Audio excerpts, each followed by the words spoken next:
Guys welcome back to my channel. It's me crazy Prasanna. మా చెల్లెమో చెప్తుంది, ఒకసారి వినండి. ఇవాళ నేను చేస్తున్న కర్రీ పేరు పన్నీర్. ఇది నైట్ అంతా పిసికి పిసికి పిసికి పెడితే పొద్దునికి పన్నీర్ అవుతుంది. ఒకవేళ మీకు ప్రాసెస్ తెలిస్తే ఎస్ అని కామెంట్ చేయండి, లేకపోతే నోరు మూసుకొని నో అని కామెంట్ చేయండి. ఏం పిసుకోవాలి అంటే కమెంట్లు వేసుకుంటారు నేను చెప్పు.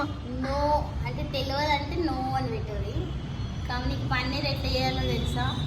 నైట్ అంతా పిసికి పెట్టాలి. మీరు అనుకుంటుంది కాదు, పాలది పిసికి పిసికి పెట్టాలి. ఓకే, పిసికినాక అది గడ్డలాగా కడుతుంది. ఏం గడ్డ? మీరు అనుకుంటున్న గడ్డని గడ్డలాగా గడ్డలాగా మీరు అనుకుంటున్నది కాదు, పన్నీర్ గడ్డ. దీన్ని పీసెస్ లాగా కోసుకోవాలి. దునియాలో ఓడి తిన్నాడు ఇక పన్నీర్ మళ్ళా కోసుకోవాలి. అప్పుడు వాష్రూమ్ వస్తుంది మనకి. ఏంటండి సార్? ఏంటండి? వాష్రూమ్ వస్తుంది అప్పుడు మనకి. ఇది పిసుకుతున్నా వాష్రూమ్ పోయొచ్చు, చెయ్యి కడుక్కోకుండా అట్లనే పిసుకుర్రి. టేస్ట్ ఏముంటుంది, నెక్స్ట్ లెవెల్ ఉంటుంది. అంతే. నెక్స్ట్ ప్రాసెస్ నెక్స్ట్ వీడియోలో చూద్దాం. ప్రస్తుతం మీకు పన్నీర్ చేయడం వచ్చా లేదా అనేది కింద కామెంట్ చేయండి. బాయ్.